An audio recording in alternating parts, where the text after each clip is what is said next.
Salut tout le monde, aujourd'hui je reviens avec une vidéo qui n'était pas prévue au programme.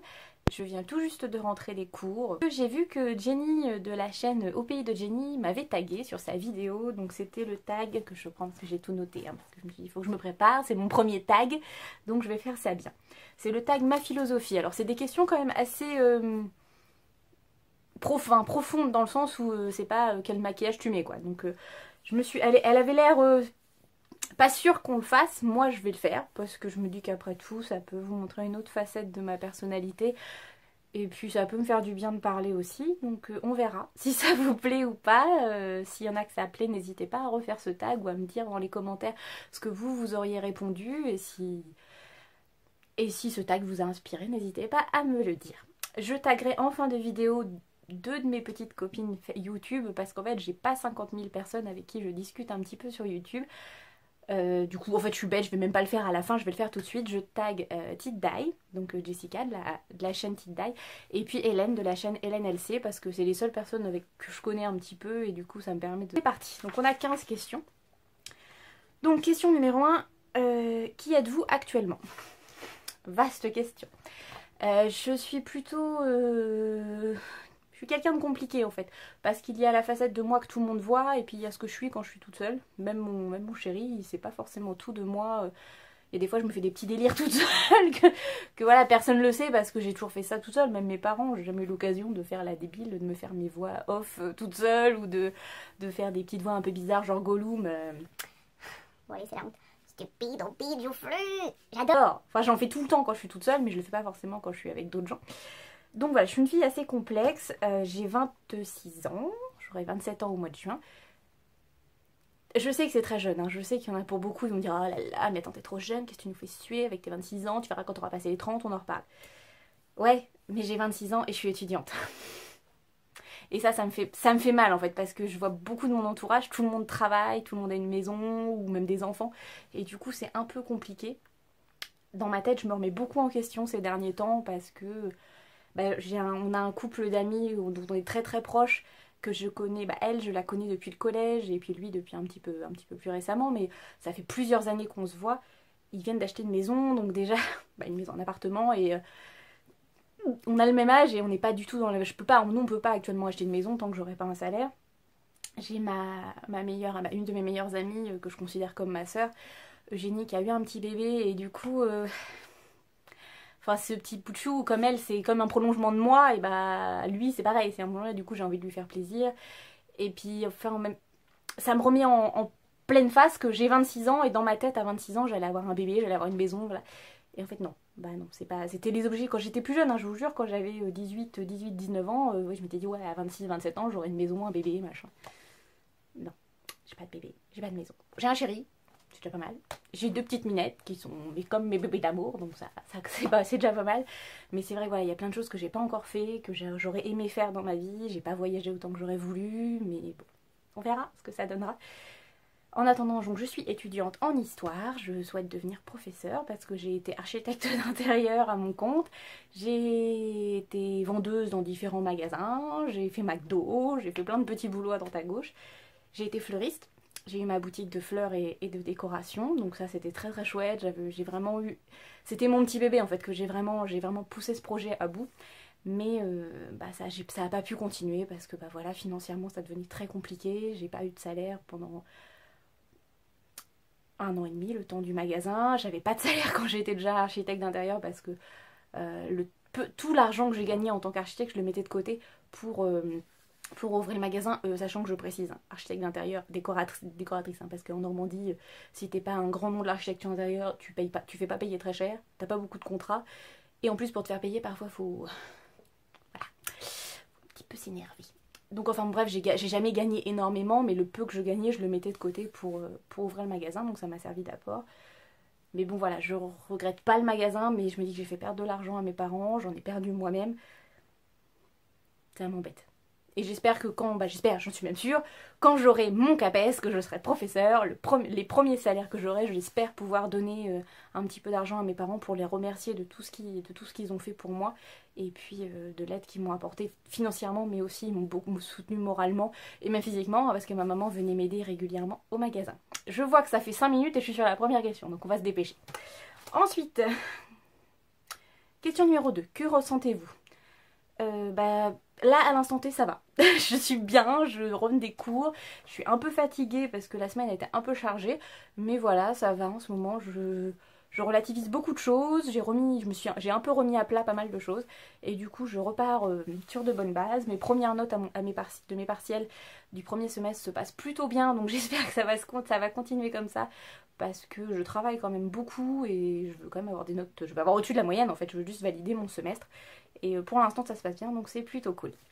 Donc pour l'instant, je me sens bien. Il y a des moments ça va pas, hein, c'est comme tout le monde. Il y a des périodes ça va pas, mais là en ce moment ça va bien. J'essaie d'évacuer les choses un petit peu négatives et puis on verra ce que ça donnera. Ensuite, 3. Quel sens donnez-vous à votre vie?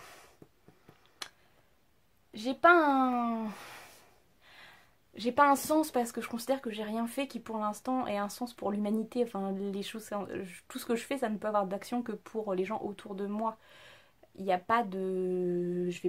Pour l'instant, je ne fais pas partie d'associations pour aider des gens ou je fais pas de l'humanitaire parce que j'ai pas le temps. Puis bon, j'habite en Cambrousse, hein, donc l'humanitaire, il n'y en a pas tous les coins de rue. J'espère un jour peut-être. Après, donner un sens à ma vie, pour l'instant, c'est essayer d'être gentille avec les gens que j'aime, leur faire plaisir et puis profiter des moments de la vie parce qu'en fait, j'ai pas encore d'enfants. Donc, l'amour que j'ai, il est pour mes proches, il est pour mon amoureux, il est pour mes enfants. Vous voyez, le lapsus pour mes petites minettes parce que c'est, voilà, gazouille et moustache. C'est nos petits bébés en fait, comme on n'a pas d'enfants. Voilà, on fait nos débiles avec et c'est trop cool. Donc voilà, j'ai pas un sens particulier à ma vie. J'essaie de vivre, de profiter des choses, de profiter des gens que j'aime parce qu'ils sont pas là éternellement.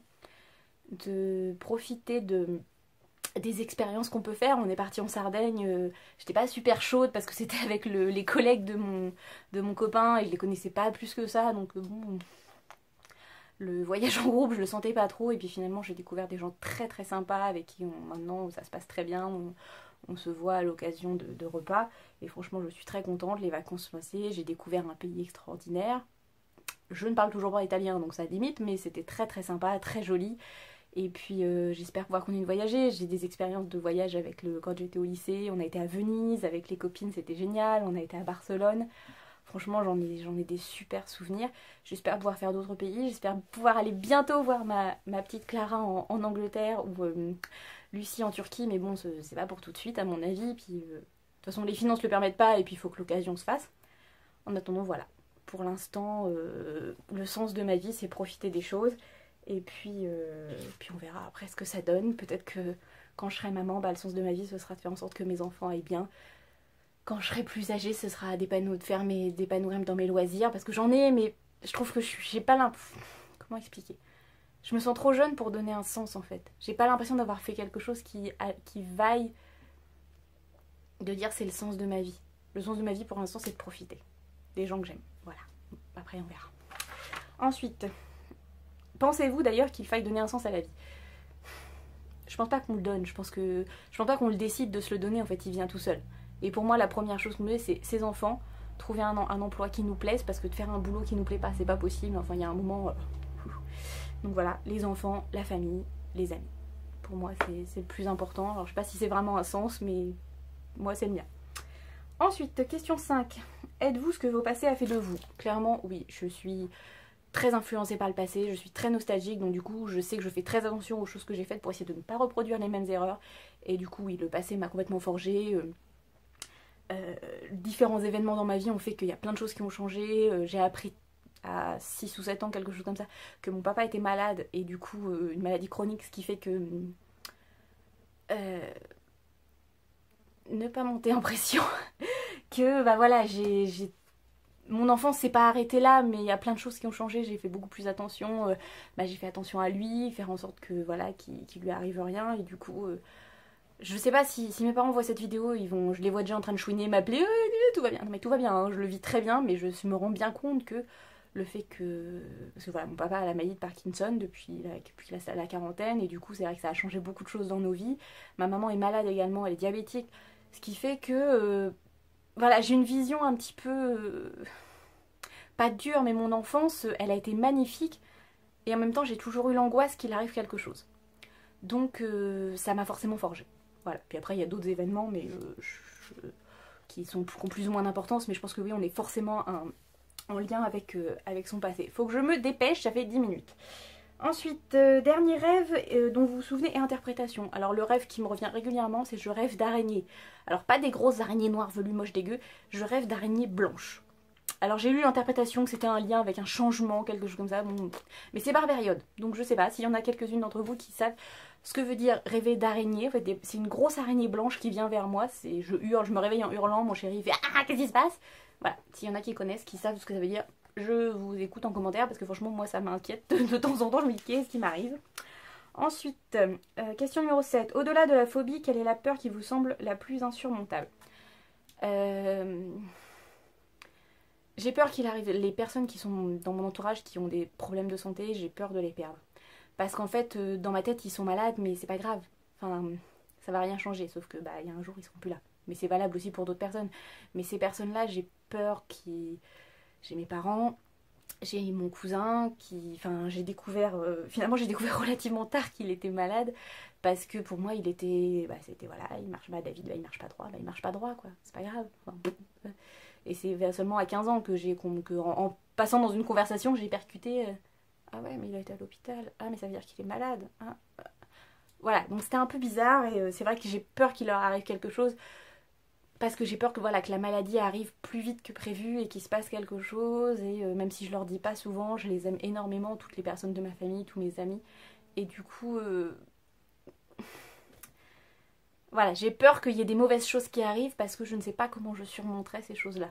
S'il leur arrivait quelque chose, je ne sais pas comment je réagirais, comment je m'en remettrais. Ensuite, c'est vachement joyeux comme tag, hein, j'en ai bien conscience, mais bon, c'est pas grave. Ensuite, 8, y a-t-il une vérité que vous n'auriez jamais voulu entendre? Je crois pas. Parce qu'en fait, je pense qu'on, même si ça fait mal sur le coup, il y a toujours du positif qui revient.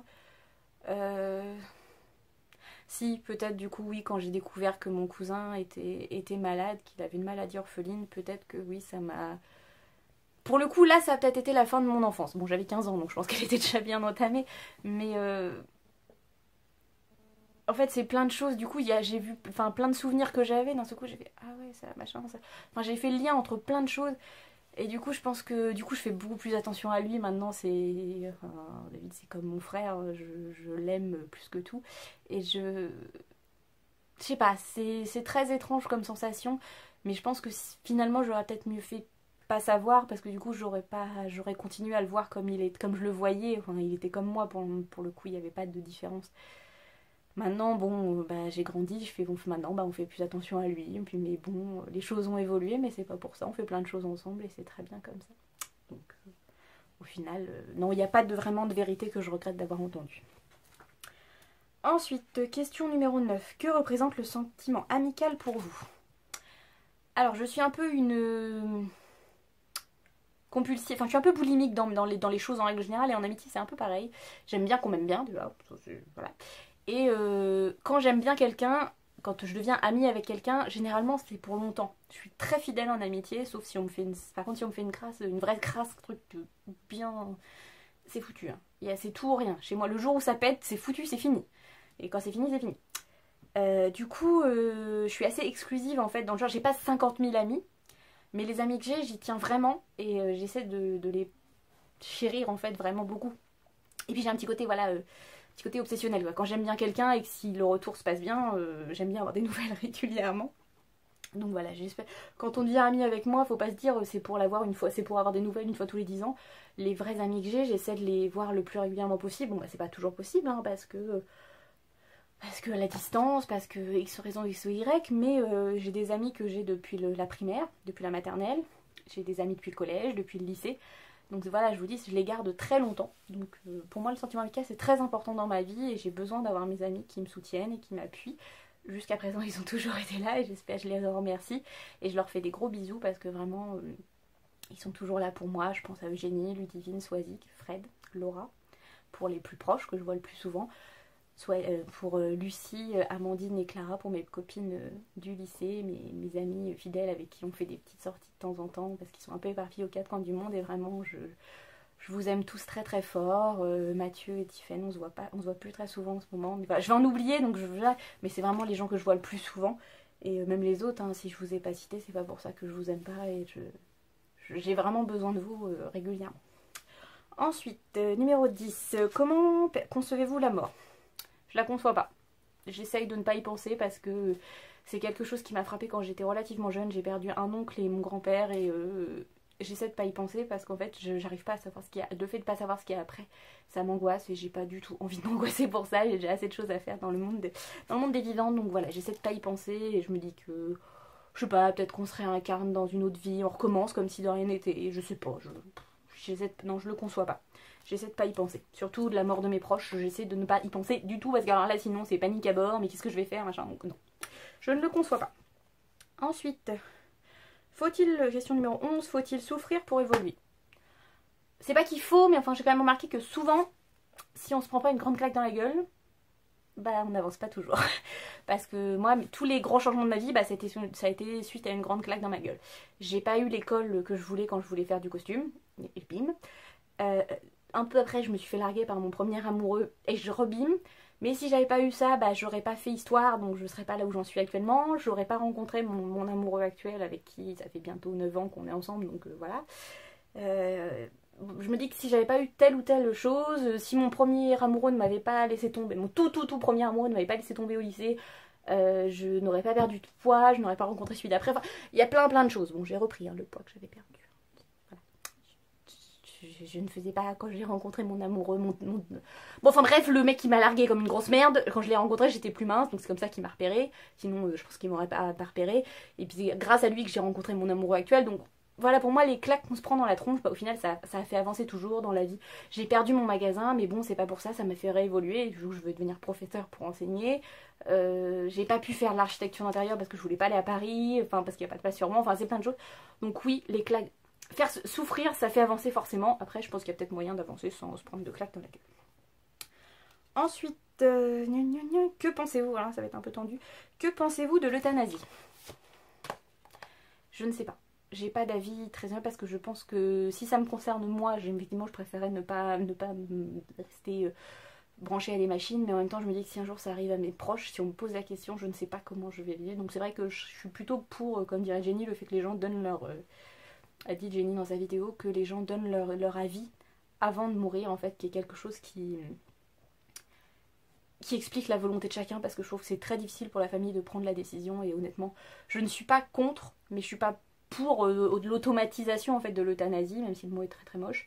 Voilà, je pense que ça se voit au cas par cas, et moi je ne sais pas, pour moi, si on me doit je veux être sûre que qu'il n'y a plus rien qui fonctionne là-dedans, en fait. Je veux être sûre que c'est fini. Voilà. Ensuite, question 13. Que fuyez-vous le plus? La connerie. La connerie et les gens mauvais. Voilà, j'essaie de m'en éloigner le plus parce que je me rends compte que, comme a dit Jenny, pour le coup je me suis reconnue quand elle a dit ça, la méchanceté des gens et la connerie, je peux plus. J'y arrive plus. Voilà, je ne supporte plus. J'essaie de me dépêcher parce que la vidéo va faire 20 minutes et c'est mort. Ça va être compliqué. Ensuite, qu'est-ce que vous pensez de votre estime de soi? C'est pareil. Honnêtement, je pense que personne ne m'aime. Et à côté de ça, il y a des fois, je me regarde bien, je fais oh ouais, ça va quand même, c'est pas trop mal. Jusque-là, hein, le bas non, mais le visage, il y a des fois, j'arrive à dire oh bah ça va, ça se passe bien, machin, gna. Puis 2 jours après, oh mais je suis trop nulle, je sers à rien. Donc mon estime de soi, elle fait. Donc voilà, ça dépend. Et enfin, qu'est-ce qui pourrait vous rendre meilleur? Je ne sais pas. Peut-être que les personnes que j'aime ne soient plus malades et du coup peut-être que je rentrerai dans les ordres si c'était ça, parce que voilà, ce serait un miracle. Mais non, je ne sais pas ce qui pourrait me rendre meilleur. J'essaie de faire de mon mieux, après on n'est pas parfait, personne n'est parfait en ce monde et voilà. Alors ce n'est pas le tag le plus joyeux du monde, mais voilà, j'étais pour tester le premier, puis je voulais répondre à Jenny, puisque c'est la première personne qui me tag, donc voilà. J'espère que la vidéo vous aura plu. N'hésitez pas à vous abonner si mes vidéos vous plaisent. Hein. C'est pas toujours, parfois c'est plus joyeux quand même. Hein. Et puis j'ai plusieurs tags que je voudrais vous faire, moi de A à Z. J'en ai un que je voudrais faire sur ma personnalité par rapport au cinéma et aux séries. Et puis voilà. En attendant, prenez soin de vous. Prenez soin des gens que vous aimez. Je vous dis à très très bientôt pour une prochaine vidéo. Et puis si vous faites ce petit tag, n'hésitez pas à me le dire en commentaire ou à mettre vos petits messages en bas. Voilà, bisous bisous.